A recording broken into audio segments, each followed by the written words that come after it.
E vamos lá, nosso Papo Ninja de hoje, com o professor Luiz Augusto Fischer. Vamos tratar de Machado e Borges, essas figuras centrais, fundamentais na literatura latino-americana. E então, aí, vamos lá. Muito bem, boa noite. Finalmente, Como está? Tudo bem? tudo bem, tudo tranquilo. Frio, né? Maravilha. Tá frio, né? Ah, muito Tá frio. frio aí, porque aqui tá uma maravilha. Não, aqui também tá uma maravilha, só que frio, né? É, Para quem gosta, pois é, para quem gosta tá uma maravilha também. é Eu isso. gosto, mas nesse momento extremo, né? O frio tá grande mesmo, né? Então, Eu saí para caminhar agora de tarde, só corajosos estavam na rua. pois é, barbaridade. Ô, Fischer, muito boa noite, muito obrigado. Imagina. Obrigado aí a presença de todo mundo, pessoal, no nosso Papo Ninja de hoje. A gente vai fazer aqui a final, a final da Copa América de Literatura, olha só, Machado e Borges, né? E então, já aqui, né, conversando com o professor Luiz Augusto Fischer, de Porto Alegre, professor da Universidade Federal do Rio Grande do Sul, nascido em Novo Hamburgo, mas com 1 ano de idade já foi para Porto Alegre, né? É um porto-alegrense de tal jeito que acabou escrevendo um dicionário de porto-alegrense que foi, né, é uma referência, né? E uma referência e também uma peça de literatura e uma peça de... É muito engraçado, é muito solto, né, enfim, é um livro muito bacana. Além de diversos outros, eu não vou listar aqui, né, já mais de uma dezena de livros e uma atuação na política cultural, né, na política de livro, leitura e literatura, né, como coordenador do livro em Porto Alegre, né, que é uma função muito honrosa, né, na cidade, e também muito honrosa é a função de patrono, né, patrono da Feira do Livro de Porto Alegre. Uhum. Ou seja, na província, isso tem Quase a eleição para academia. é a eleição para academia, exatamente. E isso é muito legal, é uma das coisas super bacanas, né, que tem em Porto Alegre, pelo menos eu acho, né, que é algo que ajuda, né, a consolidar, né, um sistema literário, né? Mas hoje nós vamos falar da final da Copa América de Literatura, Machado e Borges, a partir de um livro de 2008, né? É de 2008, né, Fischer? Que é o 2008. Machado e Borges, né? Isso. Que saiu pela Arquipélago e é um livro muito bacana. Eu queria já começar pelo final, tá? Vou começar pela seguinte questão. A tensão centro-periferia, né? Como é que esses autores, como é que Machado e Borges trabalham e como é que eles solucionam Essas, essa questão, né? Como é que tu... isso foi um pouco bom. Boa noite para todo mundo aí. Isso é um pouco o ponto de partida da ideia do livro, né? Uhum, Eu sou professor de literatura e tenho uma proximidade muito grande com a visão do Antônio Cândido e do Roberto Schwartz, né? uhum, Embora naturalmente tenha críticas e tal, né? Como todo mundo tem e é saudável que tem. Mas o Cândido tem uma ideia central que, aliás, é muito discutida pelo Roberto, que é justamente a ideia de formação, né? Esse conceito de formação. E no centro dessa ideia de formação da literatura está, na concepção do Cândido, está o Machado de Assis por causa dessa tua pergunta, do tema da tua pergunta. Então, assim, dizendo bem, de maneira bem rápida, em 1873, o Machado publicou um ensaio a convite de um camarada dele que tinha se mudado para Nova York, que tinha fundado um jornal lá, Ele era um republicano e tal, estava uma espécie de autoexílio, né? E fundou um jornal lá chamado Novo Mundo, em português, distribuído para a comunidade de língua portuguesa, lá de Nova York, lá do Nordeste dos Estados Unidos. E esse cara pediu para o Machado para ele escrever uma notícia da literatura brasileira daquele momento. Sim. Inclusive, o artigo se chama Notícia da Atual Literatura Brasileira. Aí, ao falar sobre isso, o Machado faz uma operação conceitual, assim, que é um negócio que não dá para explicar, a não ser pela genialidade dele mesmo. Porque ele diz assim, olha, hoje em dia está comum falar sobre o Brasil, sobre ser brasileiro e tal. Isso já está vencido, quer dizer, isso pensa, era 51 anos depois da independência, né? Então já tinha 2 gerações de escritores brasileiros que tinham praticado já aquilo que na escola a gente conhece com o nome de romantismo, né? Ou seja, escrever sobre o que é ser brasileiro, coisas do Brasil e blá, blá. E o Machado, quando entra nesse debate, então esse assunto, ele diz, esse assunto está resolvido. Aí ele diz, para ser brasileiro, hoje em dia, o cara não precisa mais ficar dizendo, sei lá, que as palmeiras são bonitas, que os sabiás cantam nas palmeiras. Eu vou falar sobre indígena e tudo mais, né? Então, o Machado faz uma equação que é muito simples. Ele diz assim, não, os escritores são brasileiros sem precisar falar de temas brasileiros. Porque há o que ele chamou de instinto de nacionalidade, né? Que é sei lá, um sentimento assim de pertença que já estava dado, que não precisava mais ficar fazendo força, né? Então, nesse momento, o Machado faz, agora indo à tua pergunta, né? O Machado faz uma comparação que é totalmente surpreendente. Ele diz assim, por exemplo, olha o Shakespeare. O Shakespeare é um cara que escreveu o Hamlet, que se passa na Dinamarca, e, no entanto, ele continua sendo inglês. Ele diz, então é assim, entendeu? A gente não tem que pedir que os autores escrevam só sobre os temas do seu lugar, o que tem que se querer é que eles tenham um sentimento do país e tal. Então, resumindo, é isso. O Machado meio que dizia assim, olha, eu sou brasileiro sem precisar falar que eu sou brasileiro. Eu sou brasileiro porque eu expresso um ponto de vista do país. Então, isso é uma maneira de responder esse enigma, né? Quer dizer, eu estou na periferia, eu sei que o centro faz aquelas coisas lá, mas eu sou, de certa forma, igual ao cara que vive no centro. Eu posso escrever sobre qualquer coisa. A visão do Machado é uma visão emancipada, assim, um negócio realmente surpreendente. E, bom, e é isso. E aí o Borges vai usar um argumento muito parecido com isso lá na década de 1940, sem ter lido o Machado de Assis, né? Mas ele diz a mesma coisa. Tem gente que diz aqui que para ser argentino o cara tem que falar de gaúcho e tal, né? Ele diz, não, o Borges diz de maneira mais brincalhona, ele diz assim, eu moro num subúrbio do Ocidente. Em vez de usar esses conceitos de centro e periferia, ele diz, eu moro num subúrbio do Ocidente. Então, eu pertenço ao Ocidente. Mas o mundo acontece não apenas lá em Paris ou lá em Londres, ele acontece aqui na esquina da minha casa também. Então, essa visão do Borges é, de certa forma, enfim, ela replica essa do Machado de 60 anos antes, no mesmo sentido, né? Quer dizer, os dois se colocam como gente muito livre, muito, sabe, com uma cabeça muito aberta, né? E ao mesmo tempo se recusam a essa coisa mais, sabe, mais elementar, assim, dizer, para ser brasileiro o cara tem, sabe, que bater no peito, andar de camiseta da seleção e coisa assim, né? Sim.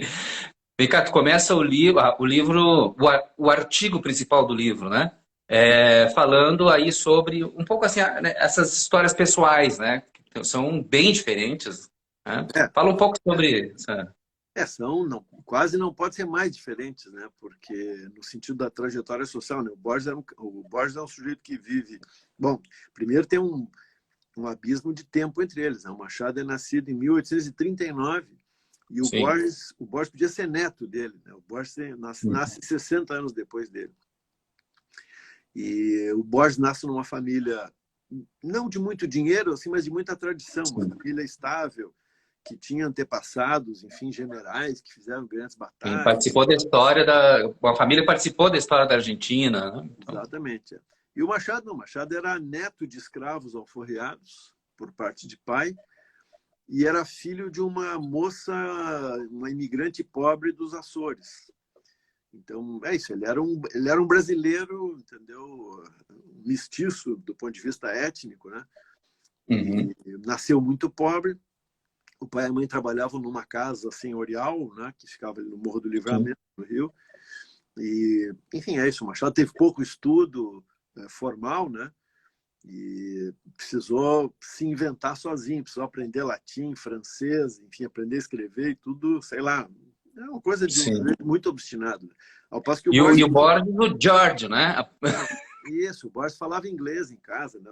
Ele falava espanhol na rua e inglês em casa, né? O pai dele era professor, a mãe era tradutora de inglês, enfim.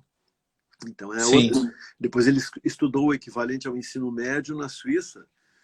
E lá ele viveu, aprendeu outras duas línguas, né? Aprendeu francês, que era a língua dominante no lugar, e aprendeu alemão também. Ele é o primeiro tradutor do Kafka para o espanhol, né? Pois é. E o Machado continuou um interesse pela, né, enfim, por outras línguas, inclusive até morrer, né? Tem É, a história, inclusive, que ele morreu estudando grego, né? exatamente, aprendendo grego clássico. Era um cara, e ele aprendeu, o Machado aprendeu francês, aí não se sabe direito, né? Porque a biografia dele, curiosamente, o Machado meio que apagou os rastros, né, da sua história pessoal, assim. Pois é. Ele não, sei lá, não quis falar disso visivelmente, né? Mas ele Uhum. aprendeu francês, não sei bem como, enfim, tem gente que diz que ele praticava com um padeiro Na francês. padeira, na padaria, né?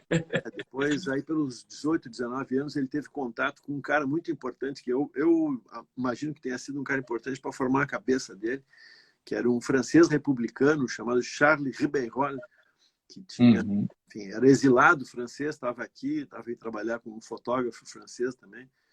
Enfim, é isso, ele tinha o francês como segunda língua e aprendeu inglês com a mulher, provavelmente, porque ele casou com uma mulher portuguesa de uma família também bastante culta.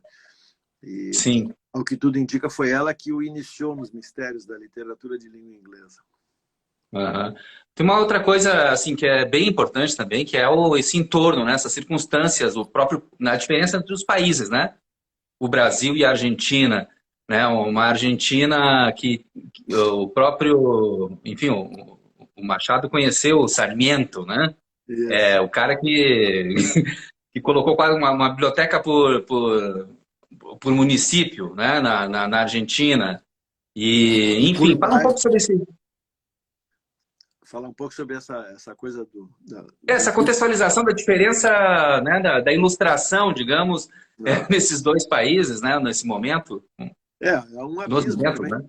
um abismo de diferença, né? Imagina o Machado, uma conta que eu sempre faço, o Machado nasceu em 39, então ele viveu 49 anos com a escravidão como uma norma legal no país, Uhum, sendo que ele era um mulato, né? Um mestiço de afrodescendente com um português.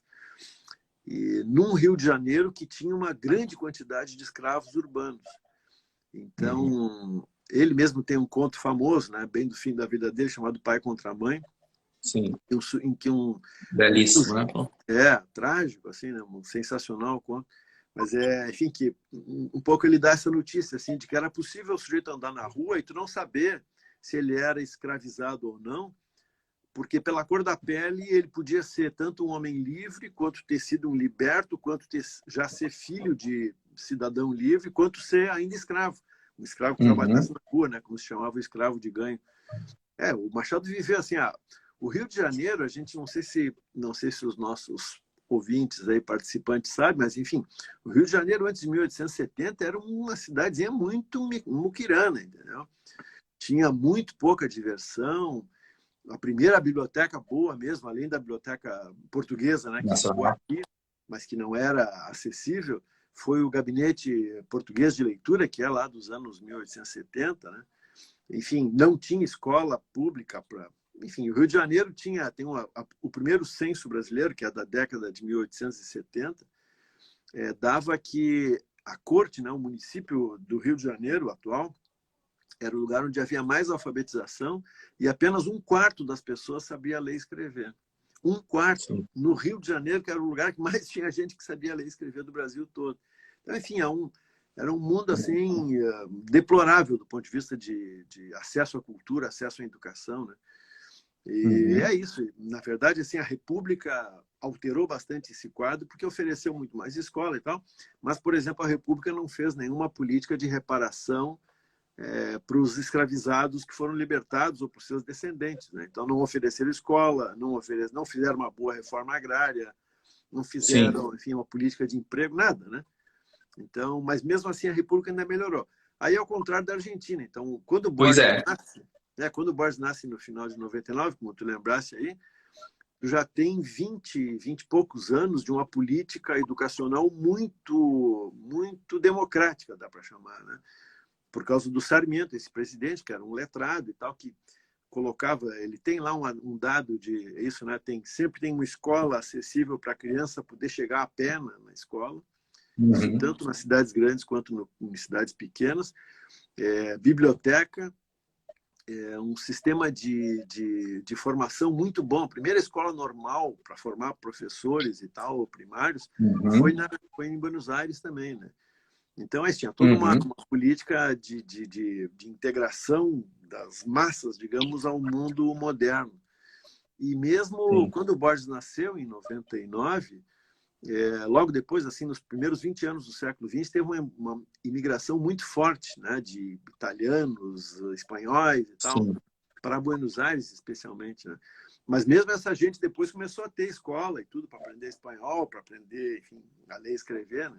Isso era não me lembro de cabeça o número, mas nos anos 1930, quando o Borges começa a ter algum sucesso, o índice de alfabetização na Argentina é mais de 60%.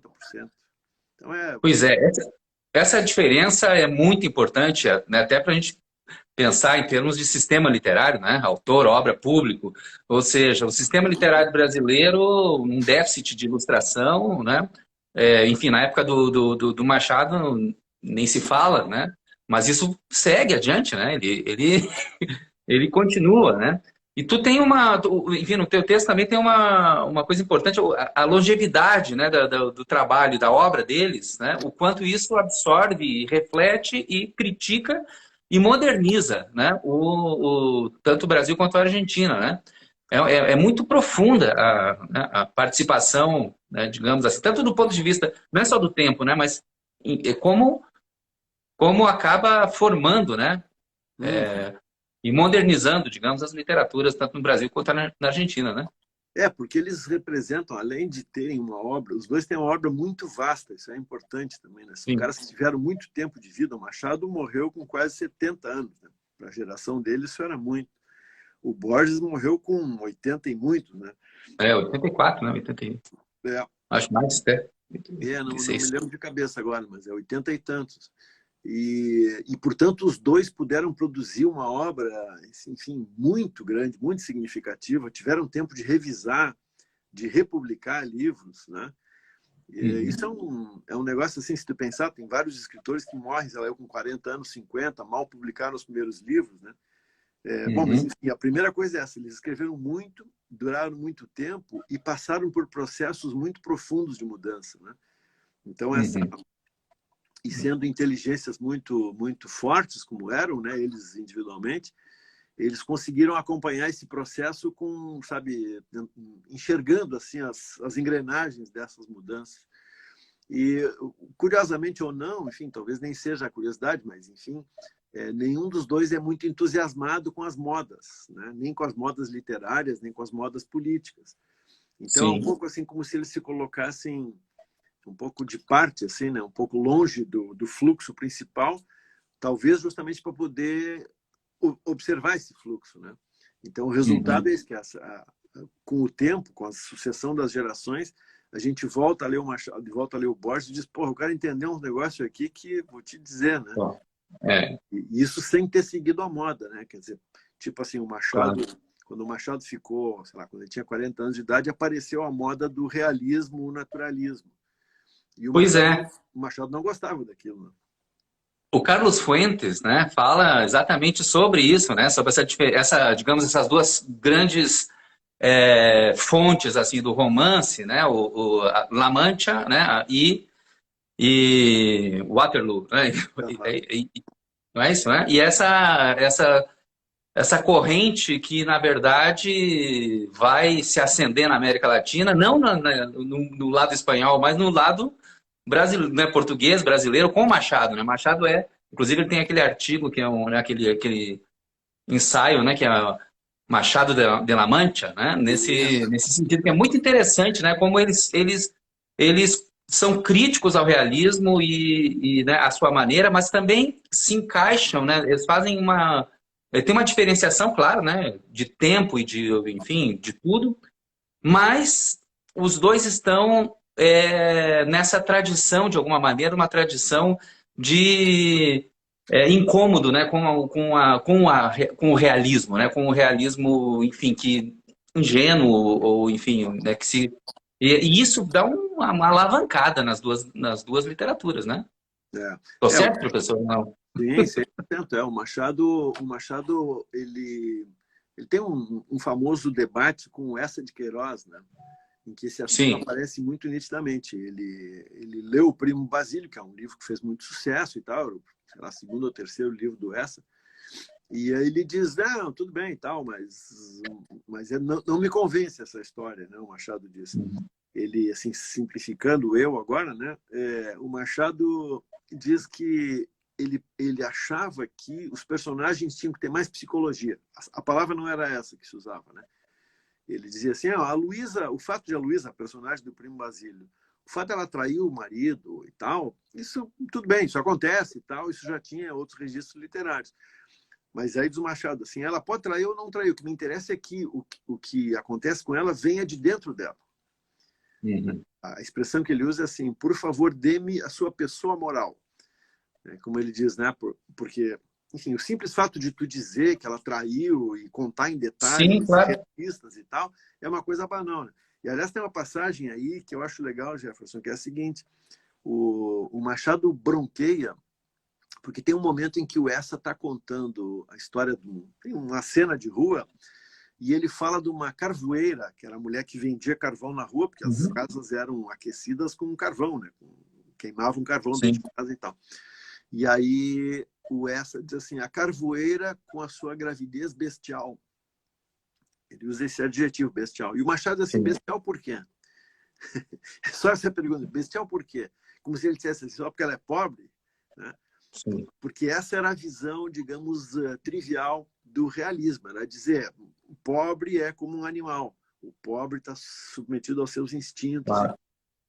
E o Machado não tinha essa. Assim, ele não gostava da minúcia narrativa e descritiva do naturalismo, mas esse não era o principal problema. Ele não gostava, digo eu, né, era do preconceito que o naturalismo acabava tendo a respeito dos pobres, tratando os pobres como gente, entendeu? Sem inteligência, no fundo, né? Sim.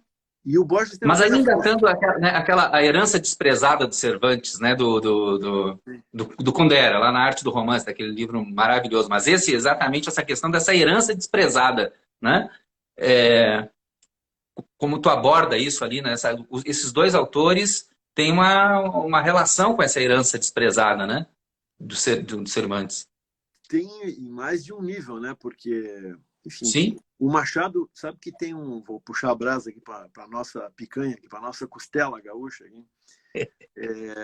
Tem um escritor, enfim, hoje em dia totalmente esquecido, que é de São Leopoldo, por sinal, aqui pertinho de Porto Alegre, chamado Viana Mogg, né? Tu conhece bem? Sim, claro. Viana Mogg, ele escreveu um ensaio impressionante, de 1930 e poucos, em que ele compara o Machado com o Petrônio e com o Cervantes. É uma coisa impressionante. Assim, ele diz, não, esses grandes humoristas, né, era um termo que se usava na época, humorista no sentido de esses caras que têm ironia fina, não é humor no sentido de contar piada, né? Ele diz, o Machado é desses caras, ou seja, ele tem uma relação com essa tradição que passa por fora do caldo grosso, digamos, do romance francês, né? Como se o Machado tivesse dado um bypass, assim, e tivesse ido beber na fonte diretamente. Agora é interessante, duas coisas não tem nada a ver, mas tem a ver, tá? Ortega y Gasset. Duas coisas, parece que é duas, mas é uma só, inclusive. Mas a questão do humor... Aquela dupla caipira, Ortega y Gasset. É um trio, né? José, Ortega y Gasset. Mas essa ideia, né, de que na verdade, o humor, ele essa ironia, ela aponta também para um conservadorismo. Essa é uma questão interessante em Ortega. E, de uma certa maneira, tanto Borges quanto, né, quanto o Machado vão saindo de uma certa posição que hoje a gente poderia dizer de esquerda para um conservadorismo, né? Ou seja, essa ironia, esse amargor, né, esse ceticismo e esse humor vão carregando também uma má fé em relação, digamos, né, a... Essa é uma discussão boa de fazer, não é tão linear, assim, eu entendi o teu Não, ponto. claro, mas mais uma questão que interessa, eu acho, assim, pelo menos nunca é linear em relação a Borges e Machado, né, Não, imagino. eu diria assim, esse tema assim, é um grande assunto, sabe que eu escrevi o meu doutorado sobre o Nelson Rodrigues, Sim, que é um reacionário completo, assim, uma pessoa, do ponto de vista político, abominável, né? Um cara que apoiou a ditadura militar. Mas, ao mesmo tempo, ele tem assim, esse traço do humor que é conservador. Mas, ao pois mesmo é. tempo, ele é conservador na política porque ele como é que eu vou dizer? Nenhum deles, nem o Machado nem o Borges, tem entusiasmo, aquele entusiasmo revolucionário, sabe? Por exemplo, da geração Uhum. republicana. Pô, para tu fazer a república no Brasil, tu tinha que estar na rua, entendeu? Tinha que estar no movimento, enfim, Claro. qualquer coisa, né? Para derrubar a ditadura tem que ir para a rua, não tem jeito, né? Para derrubar conservador, assassino como nós temos hoje em dia, tem que fazer, né? Não tem jeito. E Uhum. eles seriam desses caras que não iriam para a rua, entendeu? Eles iam ficar na esquina olhando Nenhum o nem outro. movimento, né? Eles iam ficar olhando o movimento. Mas eles iam, eu acho, né? Eles, pelo fato de eles não serem entusiasmados, assim, de não serem gente inflamada que fizesse discurso na rua, comovente e tal, isso dava a eles um poder de observação que era muito raro no contexto. Então, se tu Uhum. pegar assim, se tu fizer um corte, sabe, uma fatia de tempo específico, tipo assim, campanha republicana no Brasil, anos 1870 e 80. O Machado não está junto com essa gente. Mas Sim. esse afastamento permite a ele enxergar coisas, né, que um entusiasmado não enxerga. Então é isso, tem uma, Uhum. tem uma ambivalência que é isso, né? A ironia te permite olhar coisas novas, mas te tira o entusiasmo. Para o cara ser entusiasmado e ir para a rua, o cara não pode ser muito irônico, não pode ser muito cético como eles são. Né? Claro, porque o irônico ele vai com o pé meio torto, o Fischer, no futebol, entendeu? Ele vai com o pé meio em falso, não é? Exatamente. Mas Ou seja, tu a tem que ir vantagem com tudo, né? A tua olhando. relação com a realidade tem que ser de mais objetividade do que essa desconfiança em relação a como ela é, né? Esse é um tema É, importante, né, do Cervantes e que vai para, enfim, toda uma tradição de desconfiança da realidade, né? Ou claro, seja, não tem ação sem essa fé na realidade, né? exatamente. Mas tu também não tem crítica sem esse distanciamento, né? Não é que não tem a Sim. crítica, não tem essa crítica, né? Essa é a crítica, né? Pois é. Porque Ou seja, acaba gerando um reflexo na realidade e óbvio, né? Não tá mas ele faz tanto o Borges, né? Enfim, quanto o Machado instauram uma via que não é uma via blocada, né? Simples, né? É uma via de modernização do olhar sobre a sociedade. Né? E aí, eu só acho para assim, engatar uma outra coisa, a questão do nacionalismo nos dois e a outra ponta, né, que é o internacionalismo e que depois vai ser super forte, né, principalmente no Borges, num reconhecimento, né, internacional. Né? no Machado hoje em dia, o Machado hoje em dia está sendo Hoje em dia, muito, sim, claro. está sendo muito bem reconhecido, né? Aí tem um problema, começando de fora para dentro a responder, tem um problema que é o seguinte, o Borges escreveu em espanhol, que é uma língua de cultura que circula pelo mundo todo. O Machado escreveu em português, que é uma língua que é falada só por quem vive no Brasil e mais meia dúzia, entende? A maior Uhum. população do mundo que fala português são os brasileiros. Né? Sim. São 80 e tantos os falantes nativos de português são os brasileiros. Né? E ao passo que o espanhol, não, o espanhol é espalhado pelo mundo todo, enfim, então já tem uma vantagem de saída, né?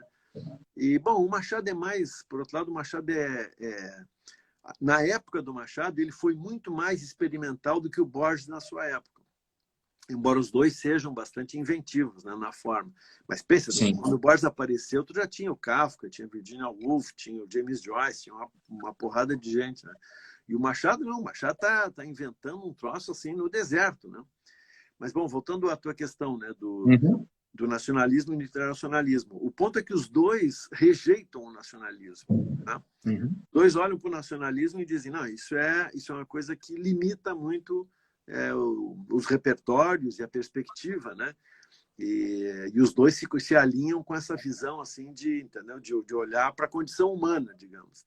Eu ia fazer uma síntese que eu acho que ajuda a pensar, que é a seguinte: no par liberdade e igualdade, os dois tendem mais para a liberdade do que para a igualdade. Então, se tu dissesse assim, tu tem batalhadores pela igualdade e batalhadores pela liberdade. Os dois, Borges e Machado, batalham pela liberdade e não pela igualdade. Claro que os dois, digamos, se tu fosse perguntar para eles, eles quereriam que todo mundo tivesse boas condições de vida e tal, né? Mas o centro de atenção deles é a liberdade.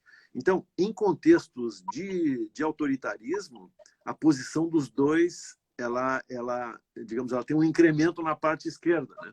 Porque os dois são dois batalhadores pela liberdade. Mas não são. E sempre que a liberdade está em causa, eles se colocam em oposição. Foi o caso do Borges, por exemplo, era um antiperonista feroz, né? Sim. E chegou a apoiar até o Pinochet, aquele figura abominável, ditador chileno, né? Ou seja, né, tem uma... ali, no caso do Borges, também é uma...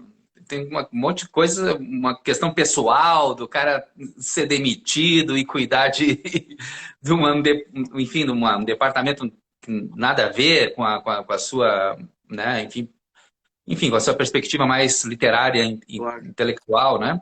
Ele ficou mordidão com aquilo, né? Então, mas foi uma coisa terrível, né? Porque ele foi demitido, quer dizer, ele foi demitido, não, ele foi transferido para a biblioteca de uma escola agrícola lá, uma biboca, né? E, porra, ele era um cara que já estava famoso, já tinha grande prestígio e tal, né? Era uma coisa para humilhar ele mesmo, né? Claramente. Pois é. Agora vamos pro... E o Machado foi um conservador também, porque ele sempre ficou assim meio na sombra do poder, né? Até o fim da vida. Era um funcionário correto e tal, mas era um cara que não entrava em dividida, falando em futebol, né? Não botava o pé em nenhuma dividida política. Agora vamos ao que interessa, então, né? A gente tem que decidir esse jogo. O Machado é precursor do Borges? O Aleph, por exemplo? Essa pergunta é meio impossível de responder, porque também, assim, quando a gente fala precursor, dá a impressão de que o que vem depois depende do que veio antes. Sim. Né? E não é verdade. O Borges não dependeu do Machado e não conhecia o Machado, né? Não leu, né? Certamente não leu nada do Machado. Mas depende do ponto de vista, depende do ângulo da leitura, né? Então, tô olhando daqui para lá, é claro que o Machado avançou. Antecipou, exatamente. Ele avançou coisas que o Borges demoraria ainda 2 gerações para entender, né? E isso, enfim, não é necessariamente um mérito ou um demérito, né? Demérito de um e mérito de um e demérito de outro. Isso enfim, faz parte do processo histórico, né? O Machado é um cara que descobriu, não se sabe bem como, porque, como eu estava falando antes, ele apagou muitos rastros, a gente não sabe bem como é que ele se formou intelectualmente, a gente sabe muita coisa dele desde a juventude, mas sabe só o que ele publicou. E coisas enfim, de objetivas, assim, de sei lá, aparentes dele e tal, mais lenda do que verdade. Então a gente, quer dizer, o modo como a gente olha para ele agora é assim, porra, como é que pode um cara como ele, entendeu? Aos 30 anos de idade arranja um emprego público de boa qualidade e a partir daí ele fica na sombra, ele deixa de trabalhar em jornal, aí ele passa a colaborar para jornal de longe, mas até aí ele era jornalista, né? E nessa condição, como ele tem uma posição social agora mais tranquila, mais serena, ele começa a desenvolver essa visão irônica e cética que a gente estava falando, né? Então, e aí, sei lá, bom, um dos fatores é a mulher dele, né, que o apresenta para a literatura inglesa. Então, todo aquele humor inglês que vem desde o Shakespeare e tal, ele adquire por essa leitura. Então, voltando ao o Stern, tá ali. Isso, como é que ele desenvolveu isso antes do Borges? O Borges é mais fácil de entender, porque o Borges, como a gente falou antes, ele tinha o inglês como uma língua familiar, né? Então, a Uhum. leitura dele do inglês não tinha nenhuma dificuldade. Ao passo que o Tanto Machado não. que estudava o inglês antigo, o saxão, dava Exatamente, aula, né? exatamente. Aí é uma diferença enorme, né? O Machado, para chegar no Shakespeare, ele teve que capinar um monte, né? E o Borges tinha isso, quase veio na mamadeira com ele, né? O Borges achava que a tradução, que o Don Quixote em espanhol era uma tradução do que ele tinha lido em inglês, não é? É, impressionante, né? Que ele leu primeiro em inglês. É, é Mas essa questão aí do Aleph, por exemplo, né? E o capítulo 7 do Memórias Póstumas de Brás Cubas. É isso mesmo? é uma coisa impressionante, né?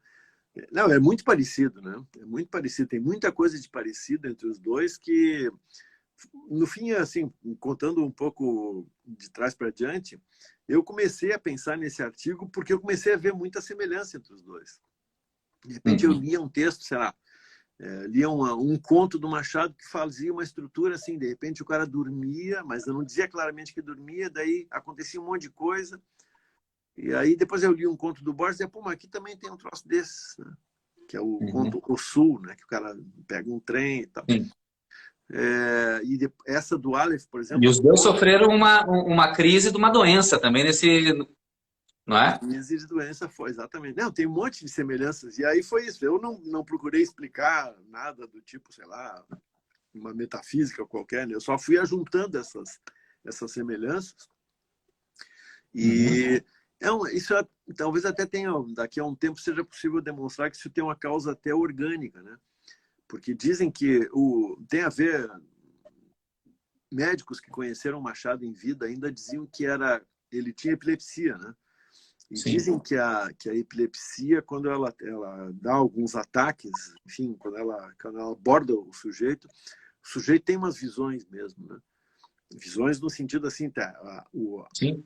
a imaginação de visão do sujeito fica muito alterada, ele enxerga coisas e tal. O Dostoiévski, E que é um exatamente, exemplo. esses famosos epiléticos, né? E o Machado, então, talvez ele tenha no Delírio, aquele que é o capítulo 7 ou 8, eu não me lembro mais das memórias póstumas, Certo, né? né? Dizem que uma especulação é essa, que aquilo ali era ele se lembrando de uma crise de epilepsia, né? E o Borges, eu não sei se tinha algum tipo sei lá, de doença ou coisa assim, desse tipo, mas ele era cego, né? Aliás, era quase cego. Então, tem Sim. isso também. Talvez daqui a um tempo, um desses biólogos geniais que hoje em dia existem por aí possa E o ter. Machado teve um período de cegueira também, parece que curto, né? Mas. Exatamente. E também é associado à epilepsia, né? Era uma, Uhum. uma epilepsia que se manifestava com essa cegueira temporária. Enfim, talvez até tenha alguma coisa a ver com isso, né? Eu estava lendo esses dias um artigo sobre aquele ayahuasca, aquele chá, né, do Santo Daime, Uhum. e o cara estava explicando biologicamente que aquilo ali é porque tem uma interferência lá, não sei em que parte do cérebro, que é justamente a parte que comanda a visão. Então, não é que tu tem uma visão assim delirante, não é. Se forma nesse lugar do cérebro uma percepção como se tu estivesse de fato vendo, né? Uhum. Então, não é simplesmente um acaso. De repente, o Borges teve isso também, né? Então, vai saber, né?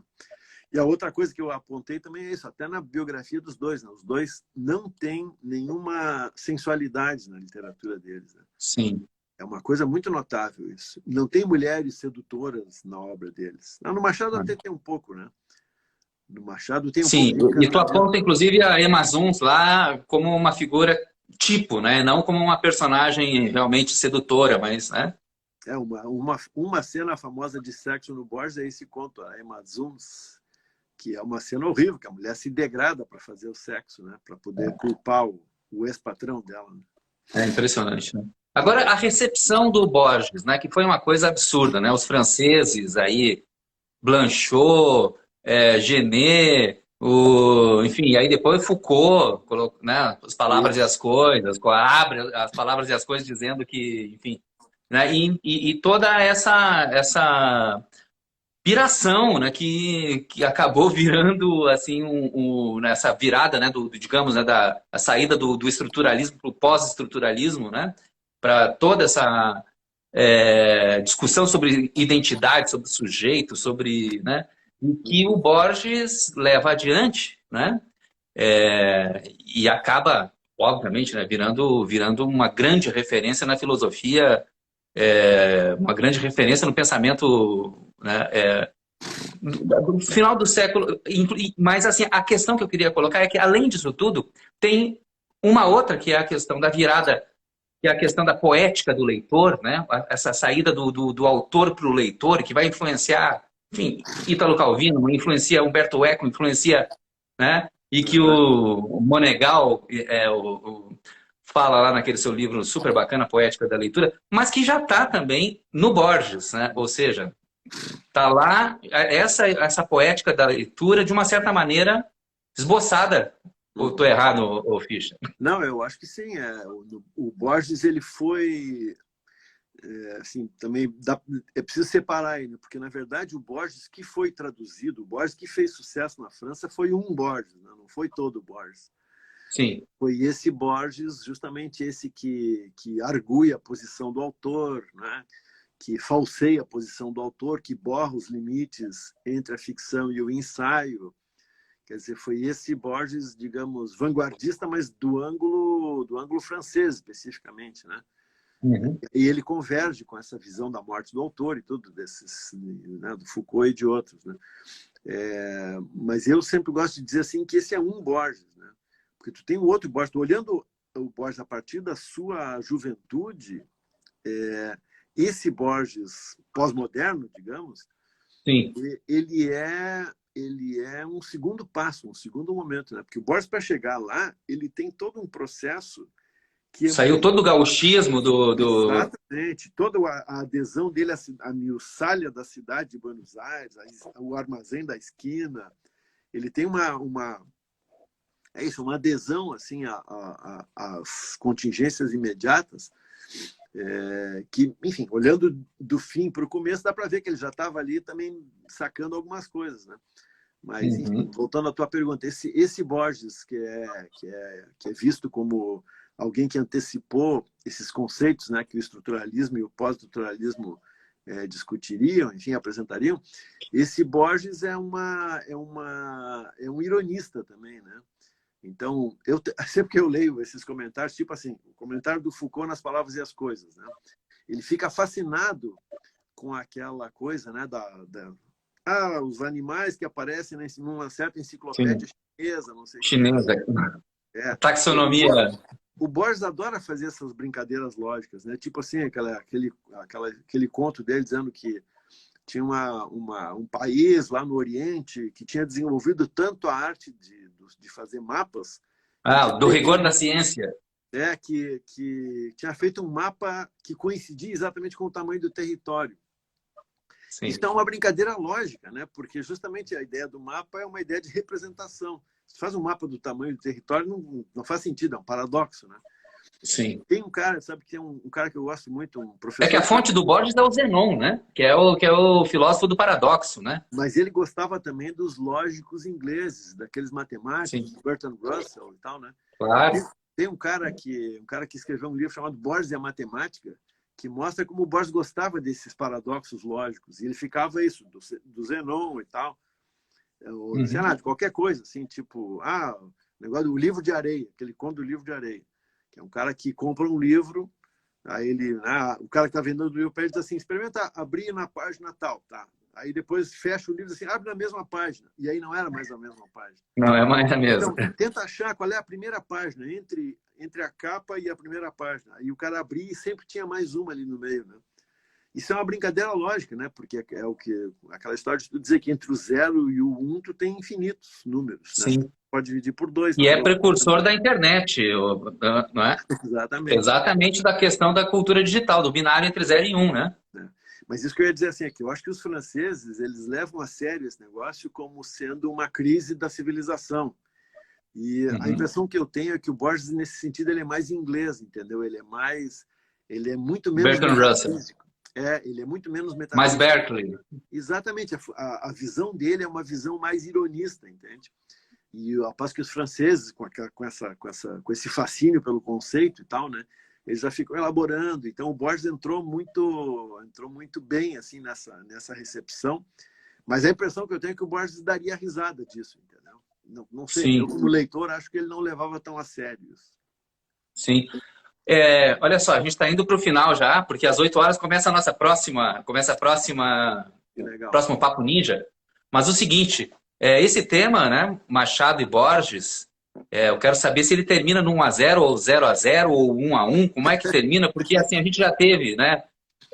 O Roberto Schwartz escreveu, né, a Leila Perrone Moisés, né, quem mais?